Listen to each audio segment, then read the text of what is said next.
ನಿನ್ನನ್ನು ಪ್ರೀತಿಸದಿರಲಾಗಲಿಲ್ಲ ನನಗೆ. ಸಂಚಿಕೆ 57. ತನು, ನಿವ್ಯಕ್ಕ, ಥ್ಯಾಂಕ್ ಯು ಸೋ ಮಚ್ ಎಂದು ಅವಳನ್ನು ತಬ್ಬಿಕೊಂಡಳು ತನು. ಏನು ಮೇಡಮ್, ಈಗ ಖುಷಿನಾ? ಹ್ಞೂ ಅಕ್ಕ, ಫುಲ್ ಖುಷಿ. ಎಲ್ಲ ನಿನ್ನಿಂದಾನೇ ನನಗೆ ನನ್ನ ಪ್ರೀತಿ ಸಿಕ್ತು. ನನ್ನಿಂದಲ್ಲ ಪುಟ್ಟ, ನಿಮ್ಮಿಬ್ಬರ ಮನಸ್ಸಲ್ಲೂ ಪ್ರೀತಿ ಇರುವುದರಿಂದ ನಿಮಗೆ ನಿಮ್ಮ ಪ್ರೀತಿ ಸಿಕ್ತು. ನನಗೆ ನೀನು ಲವ್ ಸ್ಟೋರಿ ಹೇಳ್ತೀಯಾ? ನಿನಗೆ ಹೇಳದೇ ಇರೋಕ್ಕಾಗುತ್ತಾ ಅಲ್ವಾ? ಮತ್ತೆ ಬೇಗ ಹೇಳು. ನಾನು ಫಸ್ಟ್ PUC ಓದುತ್ತಿದ್ದ ಸಮಯ. ಒಂದಿನ ಅಪ್ಪನ ಜೊತೆ ಅವರ ಸ್ನೇಹಿತನ ಮನೆಗೆ ಹೋಗಿದ್ದೆ. ಅವರು MLA, ತುಂಬ ಒಳ್ಳೆ ಮನುಷ್ಯ, ಎಲ್ಲರಿಗೂ ಸಹಾಯ ಮಾಡುವವರು. ಅವರ ಹೆಂಡತಿ ಗುಣ ಕೂಡ ಇದಕ್ಕಿಂತ ಹೊರತಲ್ಲ. ಆದರೆ ಇವರೆಲ್ಲರ ಈ ಗುಣಕ್ಕೆ ಕಾರಣ ಅವರ ಮಗ ಆದಿತ್. ಚಿಕ್ಕ ವಯಸ್ಸಿನಲ್ಲೇ ಪರರಿಗೆ ಸಹಾಯ ಮಾಡುವುದನ್ನು ರೂಢಿ ಮಾಡಿಕೊಂಡಿದ್ರಂತೆ. ಹಸಿದು ಬಂದವರು ಯಾರೇ ಆಗಿರಲಿ, ಭಿಕ್ಷುಕರಾಗಿದ್ದರೂ ಕೂಡ ಅವರನ್ನು ಮನೆಗೆ ಕರೆತಂದು ಊಟ ನೀಡ್ತಿದ್ರಂತೆ. ಒಂದಿನ ಜೊತೆಯಲ್ಲಿ ಓದುತ್ತಿರುವ ಸ್ನೇಹಿತನೊಬ್ಬನಿಗೆ ರಸ್ತೆ ಅಪಘಾತವಾದಾಗ ಚಿಕ್ಕ ಹುಡುಗನಾಗಿದ್ದ ಆದಿತ್ ತನ್ನ ವಯಸ್ಸು ಕೂಡ ಲೆಕ್ಕಿಸದೆ ತನ್ನ ಶ್ರಮ ಮೀರಿ ಆ ಹುಡುಗನನ್ನು ಹಾಸ್ಪಿಟಲ್ಗೆ ಸೇರಿಸಿ ಜೀವ ಉಳಿಸಿದ್ರಂತೆ. ಮಗನ ಗುಣಗಳಿಂದ ಇನ್ಸ್ಪಿರೇಷನ್ ಪಡೆದ ಅವರ ತಂದೆ ಸಮಾಜ ಸೇವೆಗೆ ಮುಂದಾದರು. ಅವರ ಗುಣಕ್ಕೆ ಸೋತು ಅವರ ಮೇಲೆ ಪ್ರೀತಿ ಹುಟ್ಟಿತು ನನಗೆ. ಅವರ ಫೋಟೋ ನೋಡಿದೆ, ತುಂಬ ಹ್ಯಾಂಡ್ಸಮ್ ಆಗಿದ್ದರು ನೋಡೋಕ್ಕೆ. ಮನೆಗೆ ಬಂದ ಮೇಲೆ ಫೇಸ್ಬುಕ್ನಲ್ಲಿ ಅವರಿಗೆ ಫ್ರೆಂಡ್ ರಿಕ್ವೆಸ್ಟ್ ಕಳಿಸಿದೆ. ಬಳಿಕ ಒಳ್ಳೆ ಫ್ರೆಂಡ್ಸ್ ಆದೆವು. ನಾನು ಯಾರು ಅಂತ ಅವರಿಗೆ ಗೊತ್ತಿರಲಿಲ್ಲ. ನನ್ನನ್ನು ಒಳ್ಳೆ ಸ್ನೇಹಿತೆಯಾಗಿ ಕಂಡಿದ್ದರು. ನಾನು ಅವರನ್ನು ಮನಸ್ಸಲ್ಲೇ ಆರಾಧಿಸುತ್ತಿದ್ದೆ. ಆಮೇಲೆ ನನ್ನ ಇಂಜಿನಿಯರಿಂಗ್ ಅವರು ಓದುವ ಕಾಲೇಜಲ್ಲೇ ಓದಬೇಕು ಎಂದು ಇಲ್ಲಿಗೆ ಬಂದೆ. ಆಮೇಲೆ ತಿಳಿಯಿತು ಅವರು ನಿನ್ನನ್ನು ಪ್ರೀತಿಸ್ತಿದ್ದಾರೆ ಎಂದು. ಅವತ್ತು ತುಂಬ ನೋವಾಗಿತ್ತು ಅಕ್ಕ. ಆದರೆ ಆಮೇಲೆ ನನ್ನ ಖುಷಿಗಿಂತ ಅವರ ಖುಷಿ ಮುಖ್ಯ ಅನ್ನಿಸ್ತು. ಅದಕ್ಕೆ ಅವರಿಂದ ದೂರವಾಗುವ ಪ್ರಯತ್ನ ಮಾಡಿದೆ. ನಿನ್ನಂಥ ಪೆದ್ದಿ ಇನ್ಯಾರೂ ಇಲ್ಲ ತನು. ಅಂದರೆ ಒಂದು ಸಾರಿ ಅವನ ಜೊತೆ ಮನ ಬಿಚ್ಚಿ ಮಾತಾಡಿದರೆ ಆಗಿರೋದು. ತಾನು ಏನೂ ಅರ್ಥವಾಗದವಳಂತೆ ನೋಡಿದಾಗ ಅವಳ ತಲೆಗೆ ಮುಟಕಿದ ನಿವಿ, ಆದಿ ಯಾವತ್ತೂ ನನ್ನನ್ನು ಪ್ರೀತಿಸಲಿಲ್ಲ. ಹೇಗೆ ಅಂತೀಯಾ? ನಿನ್ನ ಜೊತೆ ಫೇಸ್ಬುಕ್ನಲ್ಲಿ ಫ್ರೆಂಡ್ಶಿಪ್ ಆದಮೇಲೆ ಅವನಿಗೆ ತಿಳಿಯದೆ ನಿನ್ನನ್ನು ಪ್ರೀತಿಸಲು ಶುರು ಮಾಡಿದ. ಅದು ನೀನು ಯಾರು ಅಂತ ಗೊತ್ತಿಲ್ಲದೇನೆ ಮುಖ ನೋಡದೆ ಪ್ರೀತಿ ಮಾಡಿದ. ತನುವಿನ ಹೆಗಲ ಮೇಲೆ ಕೈಯಿಟ್ಟ ನಿವಿ ತನ್ನ ಮಾತನ್ನು ಮುಂದುವರೆಸಿದಳು. ಹೌದು ತನು, ನಿನ್ನನ್ನು ನೋಡ್ತೇನೆ ನಿನ್ನನ್ನು ಪ್ರೀತಿ ಮಾಡಿದ ಅವನು ನನ್ನನ್ನು ಮೊದಲು ನೋಡಿದ ದಿನ ಅವನಿಗೆ ತುಂಬ ಬೇಕಾದವರು ಅಲ್ಲೇ ಇದ್ದಾರೆ ಎಂದು ಫೀಲ್ ಆಗಿತ್ತು. ಅದು ನಾನೇ ಅಂದ್ಕೊಂಡು ಪ್ರೀತಿ ಮಾಡ್ದ. ನಿಜ ಹೇಳಬೇಕೆಂದರೆ ಅದು ನಾನಲ್ಲ, ನೀನೇ ಆಗಿದೆ.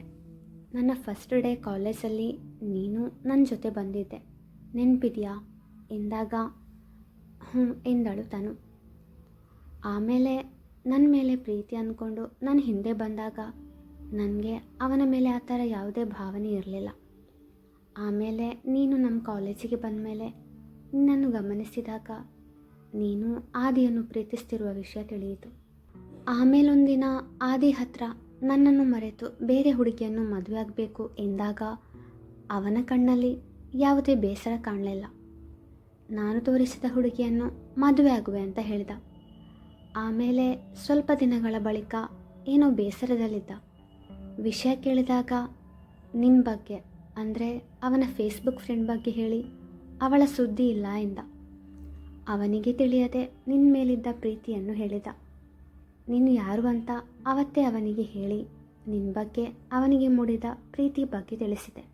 ತಕ್ಷಣ ಏನು ಹೇಳದೇ ಇದ್ದರೂ 2 ದಿನಗಳ ಬಳಿಕ ಕಾಲ್ ಮಾಡಿ ಲೈಫಲ್ಲಿ ಸೆಟ್ಲಾದ ಮೇಲೆ ನಿನ್ನನ್ನು ಪ್ರಪೋಸ್ ಮಾಡಿ ಆಮೇಲೆ ಮದುವೆ ಆಗುವೆ ಅಂತ ಹೇಳಿದ. ನನಗೆ ತುಂಬ ಖುಷಿಯಾಯಿತು. ಆಮೇಲೆ ಸ್ವಲ್ಪ ದಿನಗಳ ಮೊದಲು ತೇಜವಣ್ಣ ನಿನ್ನ ಪ್ರೀತಿ ಬಗ್ಗೆ ವಿಚಾರಿಸಿದಾಗ ನಡೆದ ವಿಷಯವನ್ನು ತಿಳಿಸಿದೆ. ಅವನು ಖುಷಿಪಟ್ಟ. ಮೊನ್ನೆ ಮೀರಾದಿ ಮದುವೆ ಆದ ದಿನ ಆದಿಯವರು ನನ್ನನ್ನು ಪ್ರಪೋಸ್ ಮಾಡಿ ಕ್ಷಮೆ ಕೇಳಿದರು. ಆದರೂ ಹೀಗೊಂದು ಕತೆ ಇತ್ತು ಅಂತ ಹೇಳಲಿಲ್ಲ. ಪರವಾಗಿಲ್ಲ ಪುಟ್ಟ, ಈಗ ಎಲ್ಲ ಸರಿ ಹೋಯ್ತಲ್ವಾ, ಇನ್ನೂ ಖುಷಿಯಾಗಿರು ಎಂದು ಅವಳ ನೆತ್ತಿಗೆ ಚುಂಬಿಸಿ ನಾನಿವತ್ತು ಮೈಸೂರಿಗೆ ಹೋಗ್ತಾ ಇದ್ದೀನಿ ಎಂದಳು. ಇನ್ಯಾವಾಗ ನಿನ್ನನ್ನು ನೋಡೋದಕ್ಕ ಎಂದಾಗ, ಗೊತ್ತಿಲ್ಲ ಪುಟ್ಟ, ಈಗ ಅಲ್ಲಿ ಹೋಗಲೇಬೇಕು. ಇಲ್ಲಿಗೆ ಬಂದು ತುಂಬ ದಿನ ಆಯಿತು. ಸರಿ ಅಕ್ಕ, ಹುಷಾರು ಎಂದಳು ತಾನು. ಇಬ್ಬರು ತಮ್ಮ ತಮ್ಮ ಮನೆಗಳಿಗೆ ತೆರಳಿದರು. ನಿವಿ ವೃಂದಾವನಕ್ಕೆ ಮರಳಿ ಬಂದಾಗ ದಿಶಾ ಅದಾಗಲೇ ತನ್ನ ಲಗೇಜ್ ಸಮೇತ ತಯಾರಾಗಿ ನಿಂತಿದ್ದಳು. ಚೇತು ಕೂಡ ತಯಾರಾಗಿ ಸೋಫಾದಲ್ಲಿ ಕುಳಿತಿದ್ದ. ಅವಳು ಸರಸರನೆ ಮಹಡಿ ಮೆಟ್ಟಿಲೇರಿ ತನ್ನ ಕೋಣೆಗೆ ಹೋಗಿ ತಯಾರಾಗಿ ಬಂದಳು.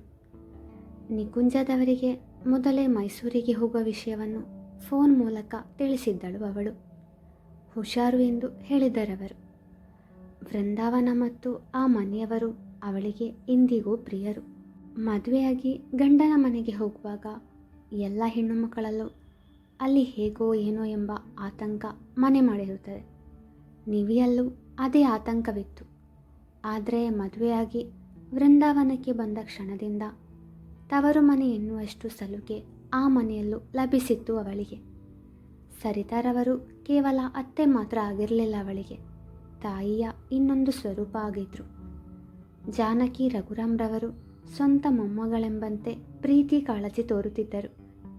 ಇನ್ನು ಚಂದ್ರಶೇಖರ್ ರವರು ಅವಳಿಗೆ ತಮ್ಮ ಮಗಳ ಸ್ಥಾನವನ್ನು ನೀಡಿದ್ದರು. ಇನ್ನು ಸಾಕ್ಷಿಗೆ ಅತ್ತಿಗೆ ಅಂದರೆ ಪ್ರಾಣ, ತುಂಬ ಇಷ್ಟಪಡುತ್ತಿದ್ದಳು. ಇಷ್ಟು ಪ್ರೀತಿಸುವ ಕುಟುಂಬ ಎಲ್ಲರಿಗೂ ಸಿಗಲ್ಲ ಅಲ್ವಾ? ಸಿಕ್ಕರೆ ದೂರ ಹೋಗಲು ಯಾರಾದರೂ ಇಷ್ಟಪಡುವರೆ? ಖಂಡಿತ ಇಲ್ಲ.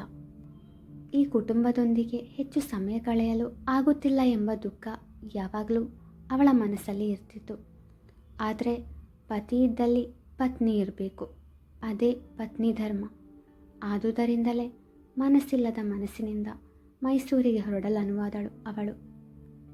ಮನೆಯಲ್ಲಿ ಎಲ್ಲರ ಆಶೀರ್ವಾದ ಪಡೆದು ಆದಷ್ಟು ಬೇಗ ಬರುವೆ ಎಂದು ಹೇಳಿ ಕಾರನ್ನೇರಿ ಮೈಸೂರಿಗೆ ಹೊರಟರು.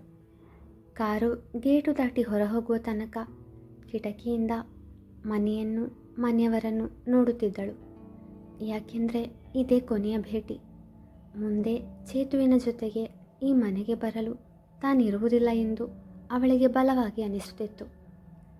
ಯಾಕೋ ಗೊತ್ತಿಲ್ಲ, ತನ್ನ ಬೆನ್ನ ಹಿಂದೆ ಏನೋ ಅಪಾಯವಿದೆ ಎಂದು ಅನಿಸುತ್ತಿತ್ತು ಅವಳಿಗೆ. ಇನ್ಮುಂದೆ ಆದಷ್ಟು ಚೇತು ಜೊತೆ ಇರಬಹುದು. ಮೈಸೂರಿಗೆ ಹೋದ್ಮೇಲೆ ನೀವಿಗೆ ಒಂದು ಗತಿ ಕಾಣಿಸಬೇಕು ಎಂದು ಯೋಚಿಸುತ್ತಾ ಕುಹಕ ನಗು ನಗುತ್ತಿದ್ದಳು ದಿಶಾ.